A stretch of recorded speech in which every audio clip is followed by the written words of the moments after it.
New Thinking Aloud is presented by the California Institute for Human Science, Mind, Body, Spirit University, a leader in fully accredited in-person and online U.S. college degree programs in the topics we cover here. Visit their website at cihs.edu.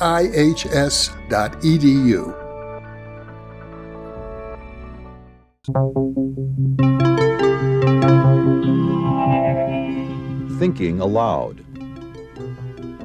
Conversations on the leading edge of knowledge and discovery with psychologist Jeffrey Mishlove.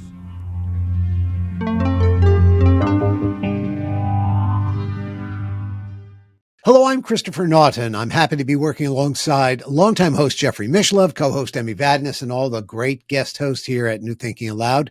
Quick note, please click on like, comment, or subscribe. It helps get programs like these out to people like you. Well, here's an announcement. The end of the world is near. That's the good news because it's helping a new world to emerge. Those are the sentiments of my guest today, Alan Cohen, an inspirational teacher, speaker, and the founder-director of the Foundation for Holistic Life Coaching. He's the author of 32 popular books, among them bestsellers, The Dragon Doesn't Live Here Anymore, A Course in Miracles Made Easy, and the award-winning A Deep Breath of Life. His recent books, Friends in High Places, and his novel, Baby It's You, venture into the spiritually rich worlds of channeling, extraterrestrial visitations, crop circles, and other high strangeness. Alan will cover those very topics with Leslie Keene, Danny Sheehan, and James Tunney in a 4-week class series called One Step Beyond. For more information, go to ChristopherNaughton.com. Alan joins us from his home in Kauai today. Alan, let's just start broad here. Where would you say the soul of America is right at this time? I think it's in the labor pains of birthing something hopefully newer and better. You know, there's a psychobiological phenomenon called the Extinction Burst, which means that whenever somebody's ready to take a step into a broader domain, all the old ego and issues and resistance and fears come up and try to block it. So I think, things are so crazy that it's almost like everybody's being called to really dig deeper into their soul and find out what they really believe in and what they stand for. I mean, I don't think America's ever been so polarized. And in a way, it's good because there's synthesis, there's thesis, antithesis, and synthesis. Mm-hmm. So when you have a strong idea, it calls forth the opposite strong idea, but then you have to kind of sweat it out to come out with something new. So my hope and my prayer is that all the craziness will emerge into greater sanity, hopefully. Doesn't it seem, Alan, that sometimes out of the greatest contrast, sometimes the greatest conflict, humanity progresses forward? Well, it's true for humanity, and it's true for individuals. That I asked a similar question in my workshops: who here had a really hard time? Great, people raise their hand. Okay, who here learned so much through that hard time that you can never really go back to who you were before the hard time? And this is the value of divorces and deaths of loved ones, and job changes and COVID and, all kinds of stuff really pushes us. It kind of squeezes us to learn things we wouldn't have learned if things were easier. So I don't wish war or death on anybody, but when it happens, there's always some gift. There's always, my friend invented a machine called the blessing extractor. And it's like she was an elementary school teacher. She made like this cardboard thing, like a juicer, and then you put hard stuff in it, and they press a button, and the waste goes in one direction, and the blessing comes in another. So, I mean, from a Course in Miracles standpoint, Chris, there's always a blessing. There's something to be learned and gained from everything, no matter how hard. I think Werner Erhard used to say, the best thing that could happen would be the end of the world, because the real end of the world is the consciousness that is overbearing, that is hurting us. So, the end of one world is the beginning of another. I'm not talking about the physical destruction of the world, but I'm talking about the end of what we believe is reality. Most people live in a very hypnotized, asleep, unconscious reality. And individually, it takes people a death or a divorce or a financial or a bankruptcy to get their attention. So, it's the best, for a bad marriage, the best thing could happen would be a divorce because it wasn't working. So if the old world was working, we wouldn't need something to shake us up to give us a new one. I have a cute story about it. You probably heard me tell it. Where we live in Hawaii, sometimes we get rodents come around our house. And we had this rat that was marauding our pantry. So I went out and bought a have a heart trap. It doesn't kill them. Just catch them. Then you put them out in your neighbor's lawn. Right. Anyway, I caught this rat and I took him out to the field and I opened the cage and he clung to the cage. Like the cage had become his new safe place. And I shook it again. He clung harder. So finally I gave it a really good shake and he jumped out and scampered away. And I thought, well, you say that people are rattling our cage. Well, the only purpose of rattling the cage is to get you out of the cage. So the politics and the ecology, our cage is being rattled big time. And there'll be a small number of us who are willing to jump out of the cage. A large number still clinging to the cage.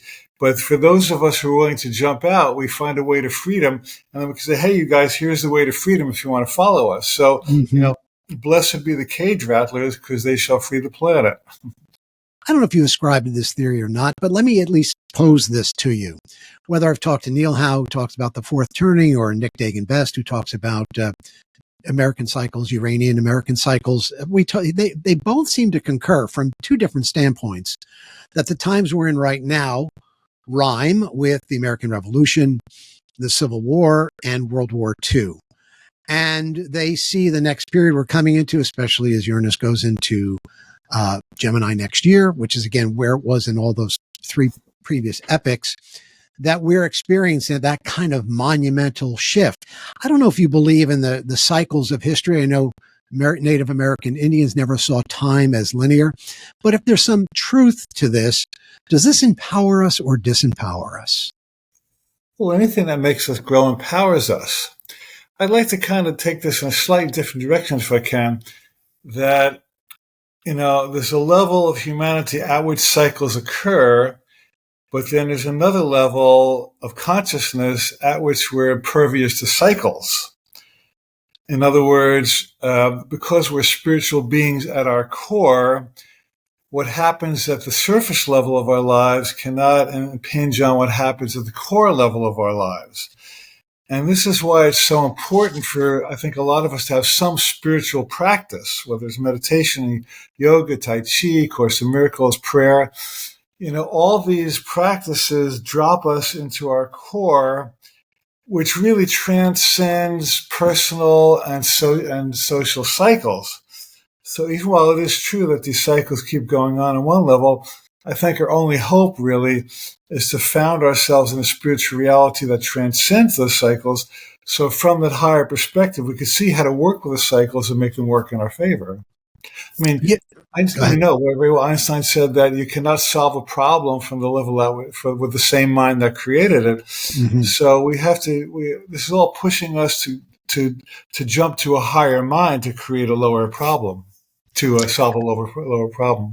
Yeah, and Edgar Cayce, when he was asked about Jesus and his astrology, he said, well, he had a consciousness which transcended any kind of astrological influences. So, in some ways, I think it's illustrative of, or at least in some ways, it may be a roadmap that is signaling us to realize that this is a transitional time in humanity's history, and above and beyond maybe quote unquote normal times. Everything feels, those of us in the baby boom generation, I don't think we ever felt we'd be going through this kind of polarization within our lifetime, which is a bit of hubris on our part because previous generations have gone through this kind of thing.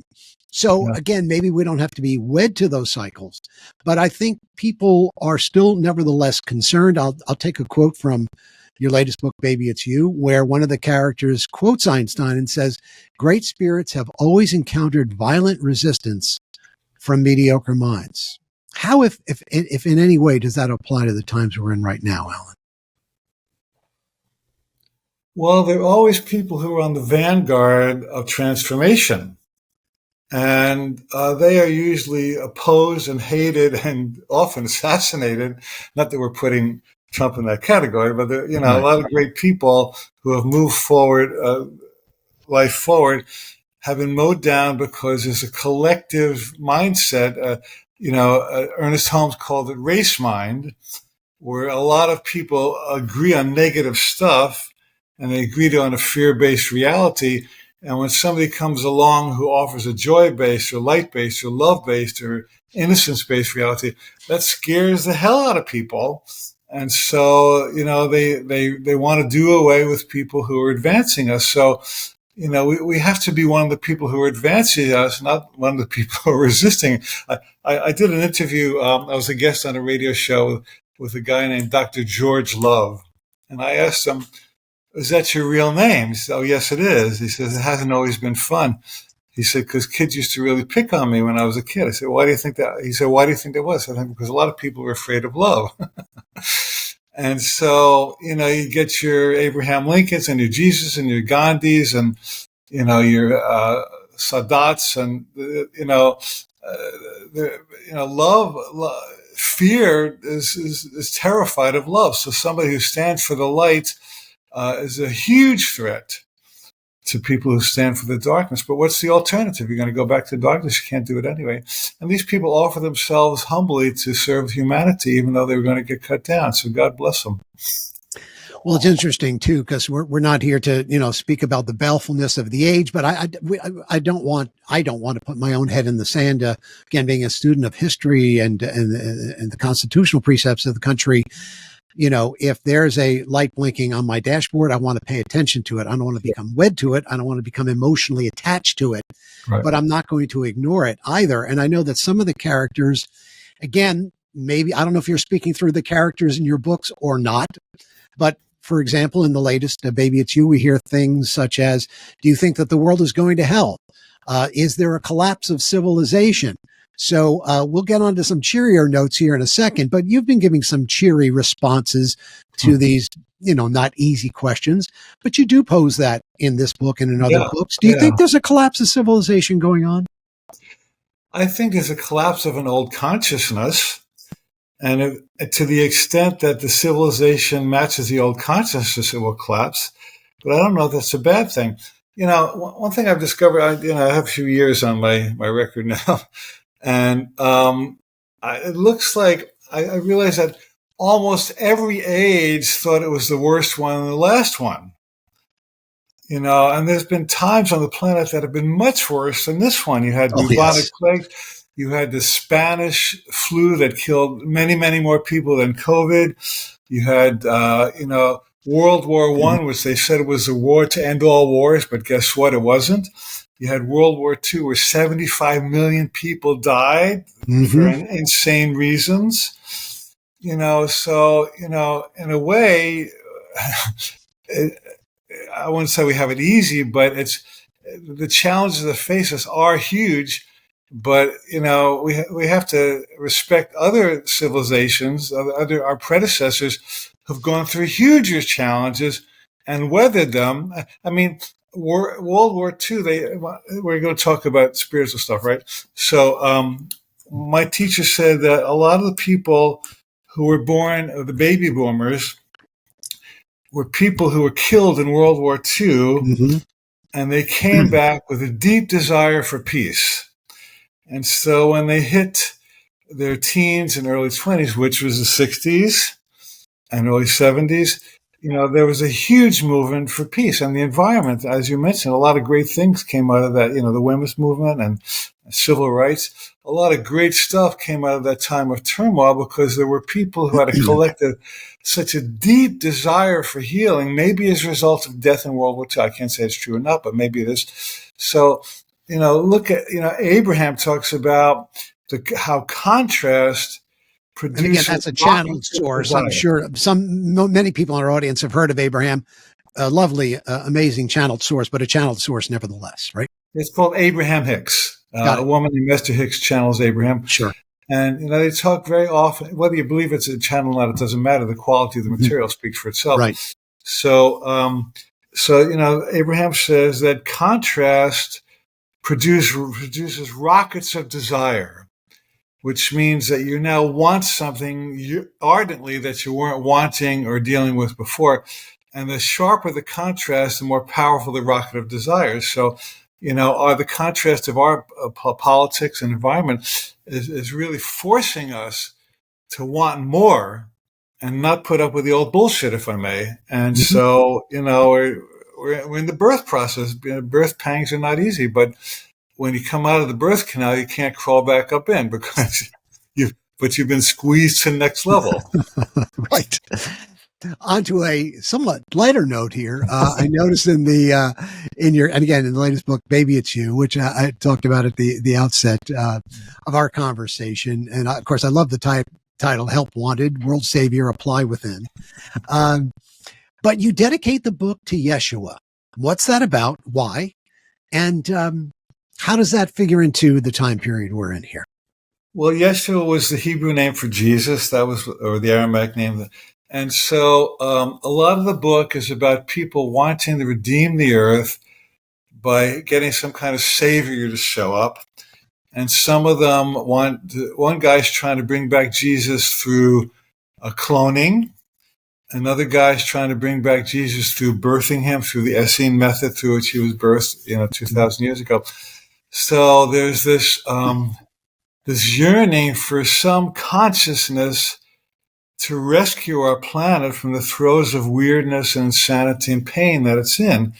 And, Jesus, as far as I can tell, was the person, perhaps there's others as well, but his consciousness was so far beyond the fears that drive humanity that he was able to exert a maximal influence that's echoing now for 2,000 years and continues to expand. So, he above all was the peacemaker, and he was a peacemaker of consciousness. And so we needed some influence, whether it's Yeshua or Buddha or Muhammad or Yahweh, to really take us to the place inside ourselves where we find a peace that surpasses the insanity that we see on television.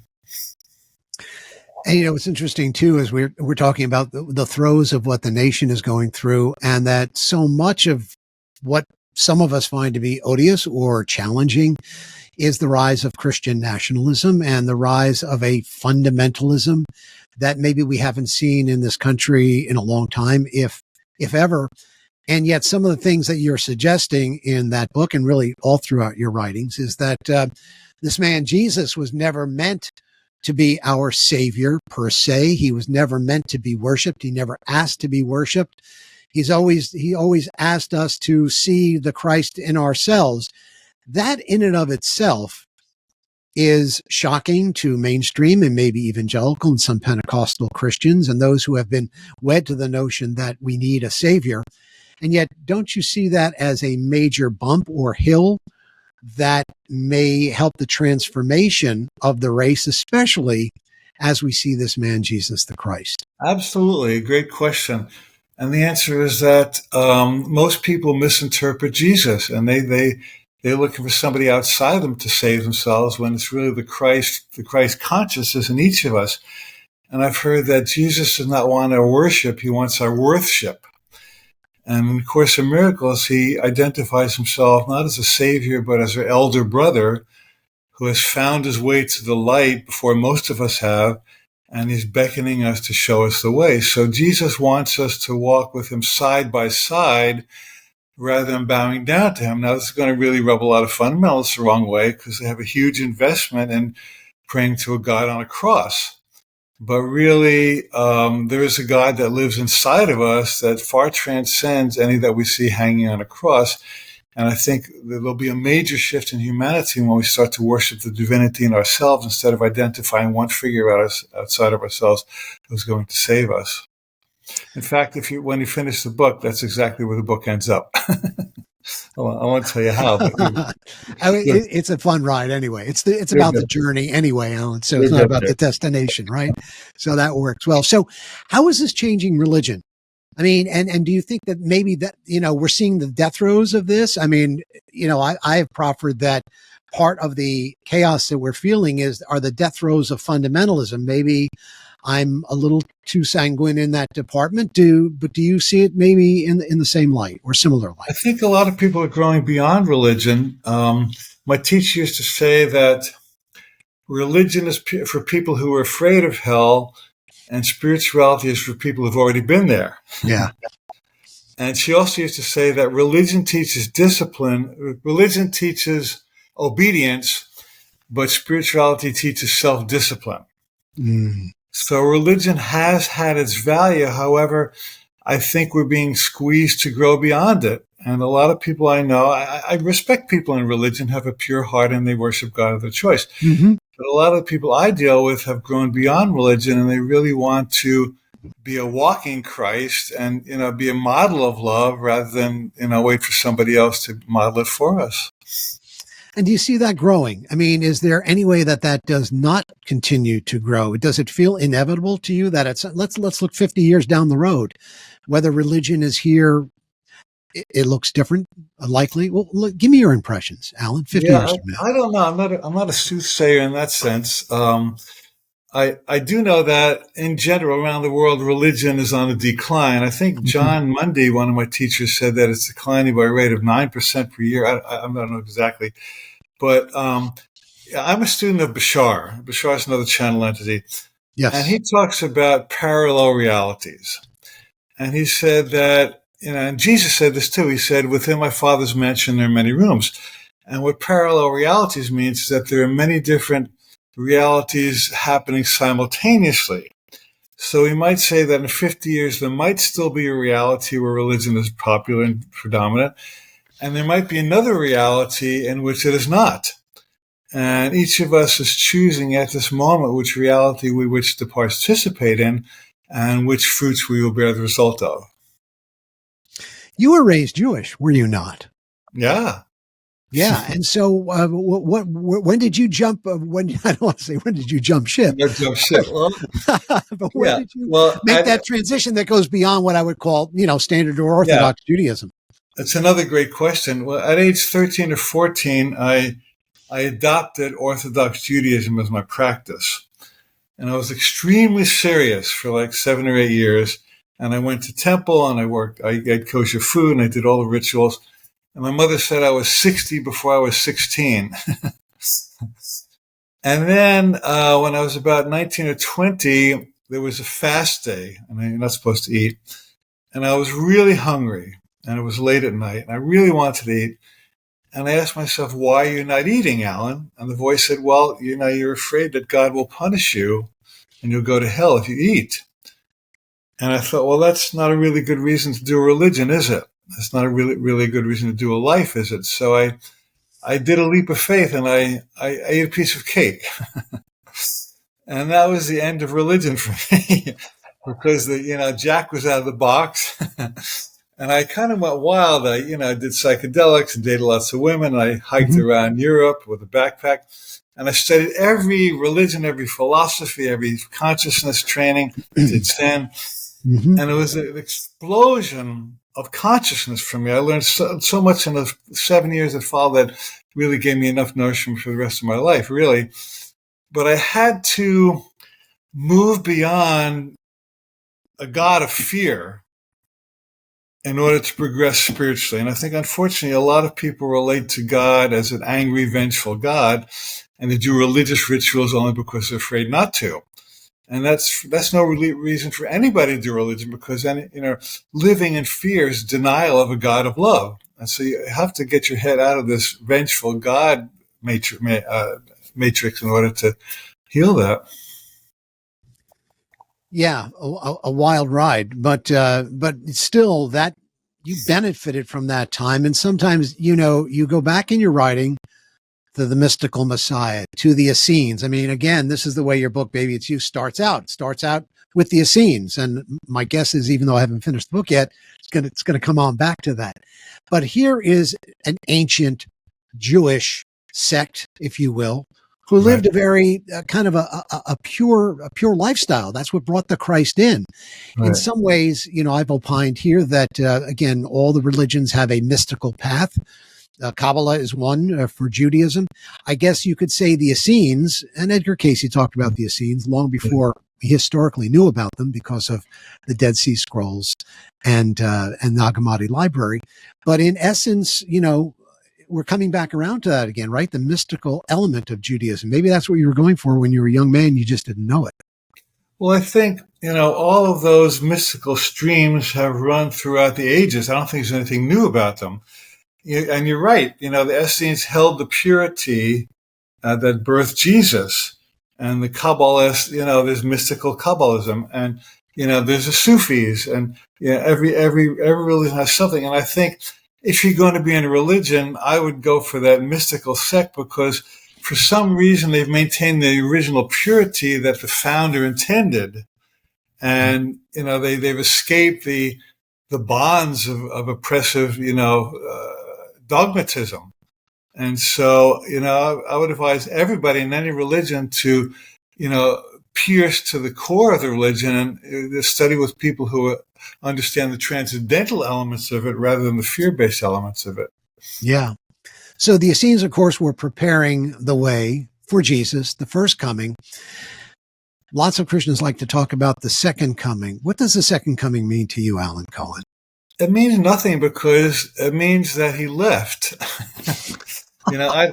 One of my I hadn't heard that one before. is Reverend Ike, and Reverend Ike says, I don't worship any God that comes and goes.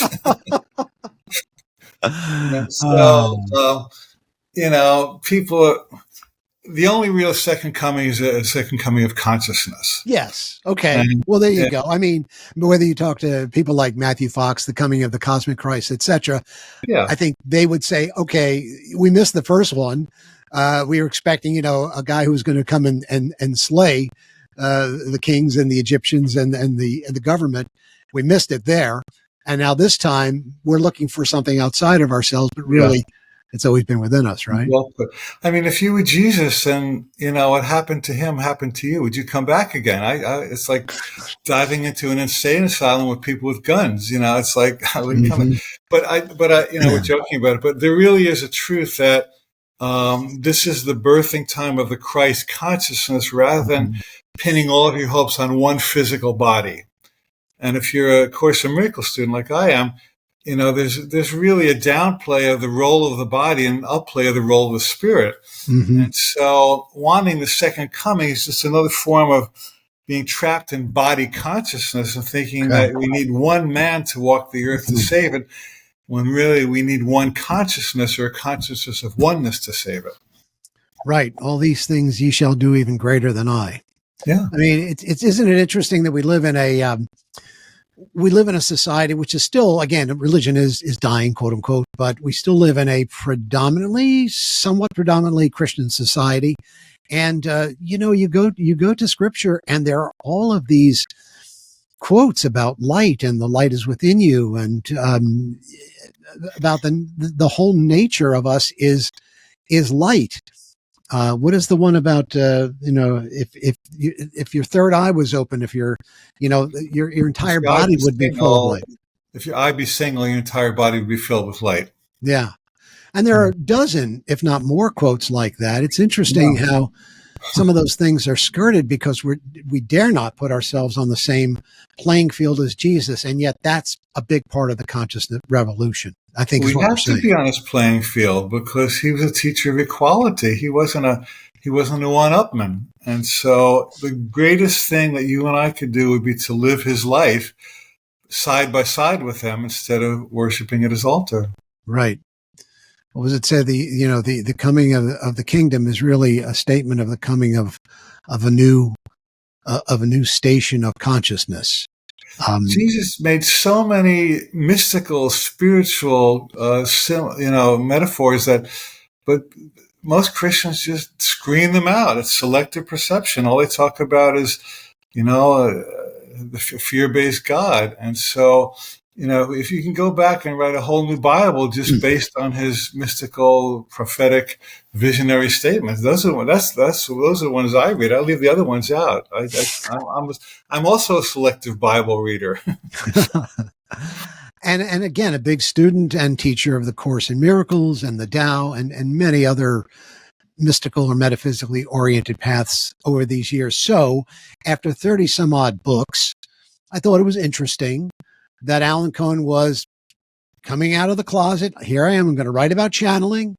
And then baby, it's you, let's talk about crop circles. Let's talk about UFOs and UAPs. Let's talk about technology and biology. Now here on this channel, on New Thinking Aloud, you have to be a card carrying UFO devotee of sorts. Only kidding. But certainly those of us, Jeff and Emmy and the guest hosts here have become well versed in what's going on around us and some of the theories that are out there. And you've weighed in there too. So do you think that has surprised some of the people who have read your books for years? It's like, wow, Alan's going UFO. He's going channeling. And he's talking about it out loud. No, I think they were already there. Really? Okay. I haven't received one email or one letter or one phone call that says, wow, I'm really surprised you came out, Alan. Not one. So I think, there's this big brouhaha about disclosure. I know you're working closely with Danny Sheehan, God bless him. And some of the comments I've seen on some of the YouTubes, people say, well, I think if the disclosure, there will not be catastrophic, implications. People just yawn. Yeah, we got it. We know it. And the old adage is if you asked an 8-year-old kid to draw a UFO or an alien, they could do it. Yeah, that's true. And, I think back during Clinton's era, there was a survey taken and more people believe that there are UFOs, that there are extraterrestrial civilizations visiting us, than that they expect to get their Social Security. They have more faith in aliens than they do in our government. Right. Well, just wait 5 or 10 years. That may turn out to be true. Hey, this epigraph you have in Baby It's You, again, I keep going back to it. It's a novel because I know you've written books that are nonfiction, so to speak, but I really love this latest book. But here's an epigraph from your book. Just play off of this one, Alan, or comment. Fiction often reveals truth the public would not accept if presented as fact. Yeah. So, I want to tie this into your last question.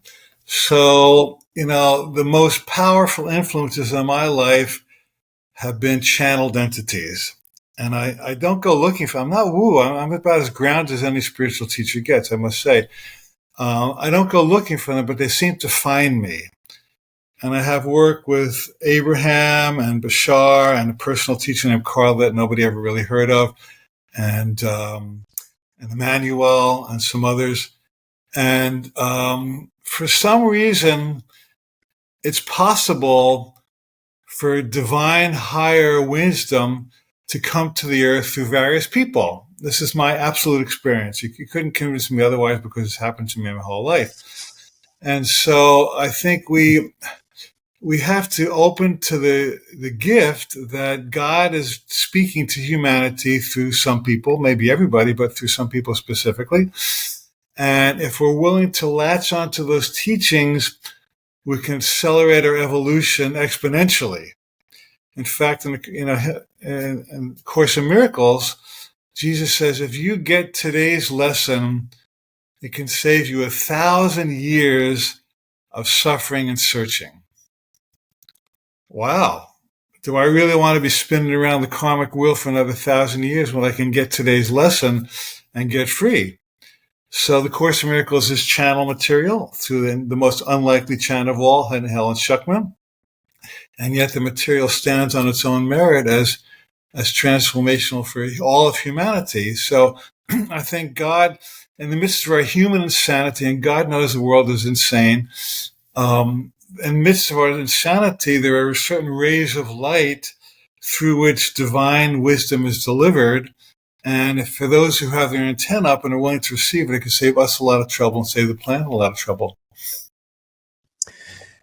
Alan, if I may ask you, so right now, to the degree you're willing to share, what have been some of the cutting edge challenges? I mean, people look to you as a teacher and some look to you as a mentor, but you're in a body, you're here on the planet.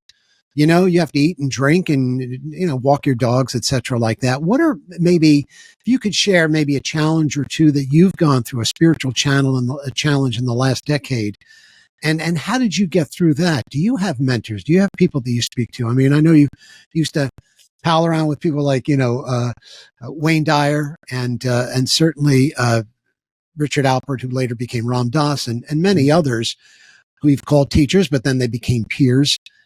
What are some of the things that people who have been on the path a long time have had to deal with? Because I would think that as long as we're in a body, we've got challenges. It's another great question. Thank you. Well, for myself, relationships have been my biggest teachers. I was looking for love in all the wrong places for many years.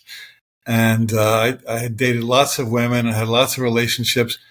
And I had disempowered myself by thinking that some woman could save me, that if I got with the right woman, I'd be a happy person. And of course, the truth is that unless I brought the right person to the relationship, I'm not going to become the right person. So through many trials and tribulations in relationships, I began to take back the power I had attributed to women as my, quote, saviors. And I began to look within, which, you know, changed everything. Finally, I met my beloved partner, Dee, like 25 years ago. And we started a new kind of relationship for me, which was friendship from the ground up, which deepened as we've gone along. So I would say the cutting edge of my growth has been dealing with relationships, mostly with women, but really all relationships as well. Mm-hmm. Second part of your question is, you know, I've hung with Ram Dass and Wayne Dyer and Neil Walsh and all these good people, and they're all human beings like us. You know, we tend to idolize gurus, but the truth is that anybody who's in the body walking the planet has to deal with the issues of physicality and personality and sexuality and food and protection, all that kind of stuff.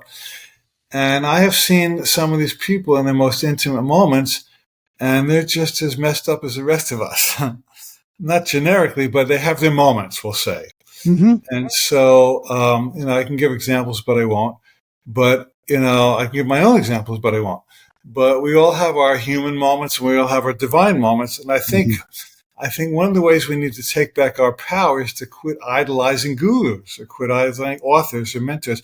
We need to respect them and learn from them for the wisdom they can give us. But at the same time, we can't afford to put anybody on a pedestal. Anybody I've put on a pedestal has crashed on me. And I've had people put me on a pedestal. It doesn't work either. So I think, you know, this kind of bring our conversation full circle, that we're going for the great equalization of the playing field now, where we're all owning our power, we're all seeing everybody else owning our power, and we're coming into a shared divinity instead of a projected divinity, if you will. Well, let's end more or less where we began. You know, 8 years ago, when half of America reveled and the other half were, you know, recoiled at the election of Donald Trump, you came out with something which seemed to catch on like wildfire, which was called A Higher View of the Election. And I'm going to post a link for you folks to see it, because I think it's as true now as it was then. And one of the things you said is, could there be avenues of well-being and healing that we do not see because we are focusing on undesirable projected outcomes? Yeah. Well, there's two levels to that. Thank you. One is that it's very easy for us to project evil onto someone, just as it is to project them to be our saviors. So Donald Trump is a great example of people who projected a lot of evil onto him.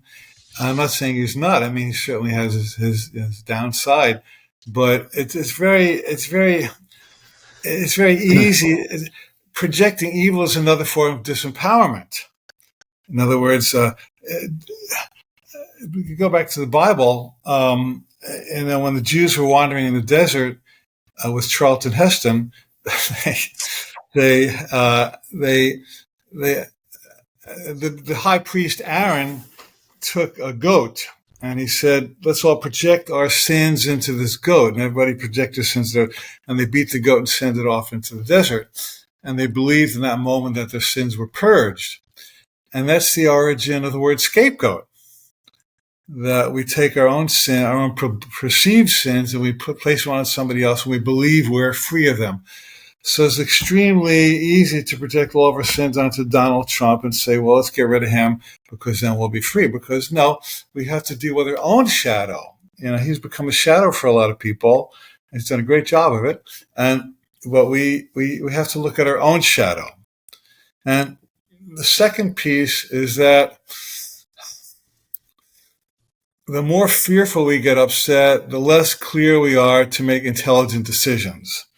So I advise people never to act under fear because fear blinds. And so the greatest contribution anyone can make in the coming election is to stay at peace, no matter what any candidate does or doesn't do. If you jump into the fray and get upset and you're rallying for one, hating the other, you're just perpetuating the karmic cycle. Ramdas used to say people who protest in anger protest war in anger, actually sending out a set of vibrations that are causing war. Yeah. So, upset is never an appropriate response to any political event. I know it's easier said than done because we all have our emotions.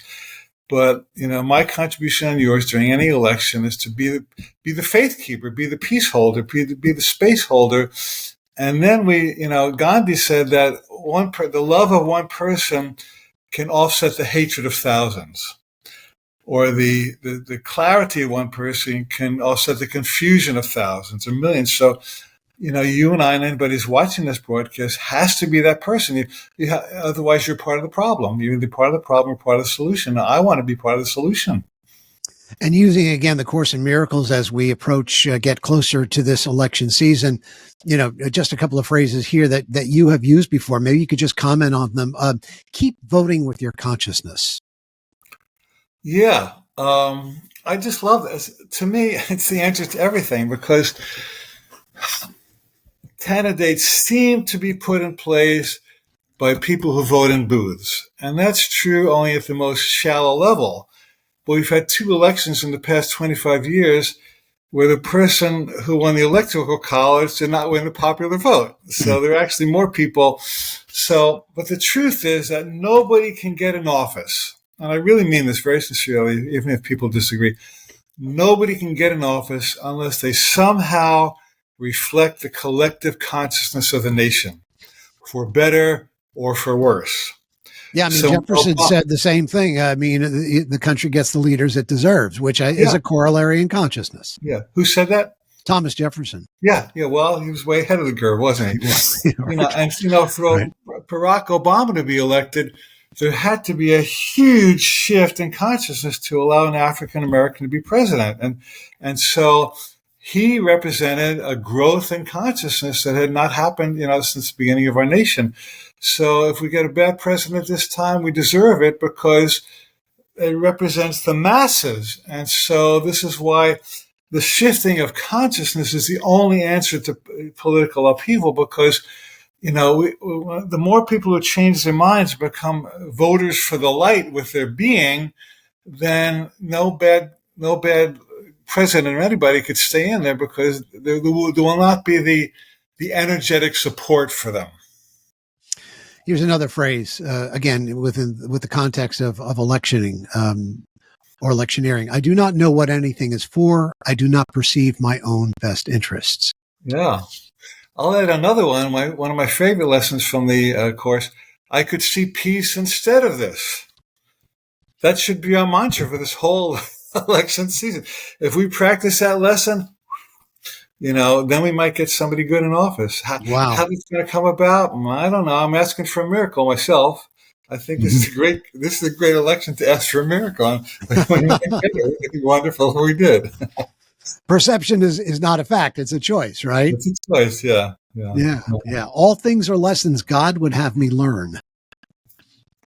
All things are lessons. There's every moment the Course in Miracles is a choice between fear and love, between doubt and trust, between wholeness and fragmentation. So, if we can use this election season as an opportunity to practice faith instead of fear, we have a chance.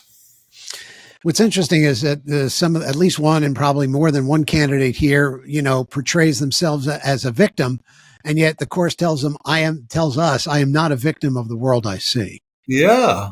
Yeah, I remember there was, when Donald Trump ran in 2016, there was a meme on Facebook. Somebody says a billionaire wakes up every morning in his golden apartment in New York City and claims he's a victim. Well, we can say either candidate is a victim, but the worst thing we can say is that we're victims. That we cannot afford to be victims of any candidate or any government. They make some laws that change economics or politics, but one thing is for sure, that I have 100% control over my consciousness, no matter what any politician or anybody does, any priest, any my wife, husband, anybody does. So this is a great election for us to seize 100% control of our individual consciousness, no matter what any candidate or party does. That to me, that would be the most successful election in history if we could do that. And two more quick ones here, Alan. I love this one from the course. The holiest spot on earth is where an ancient hatred has become a present love. And that's a beautiful one, isn't it? And it works collectively and it works, socially. It works individually and works collectively. So, if there's upset or fear, anger, or retaliation or warfare of any kind, and then there's a resolution, how powerful is that? I've just read this article the other day about the famous moment in the World War I.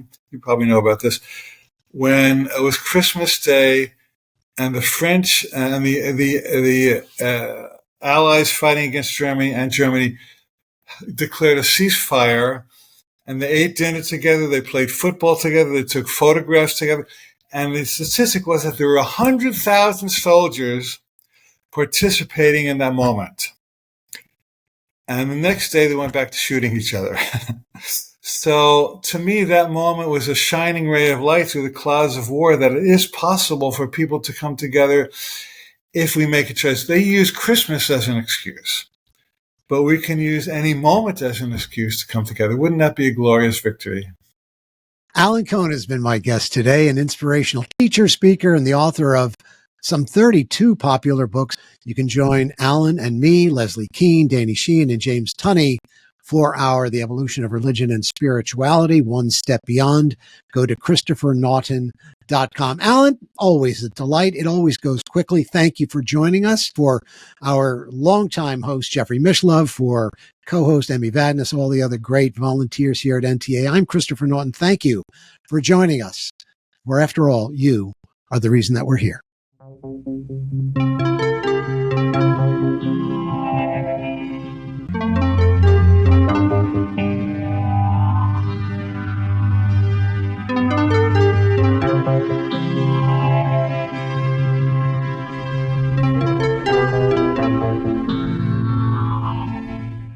Book 3 in the new Thinking Aloud dialogue series is UFOs and UAP, Are We Really Alone? Now available on Amazon. You can now download a free PDF copy of issue 7 of the New Thinking Aloud magazine, or order a beautiful printed copy.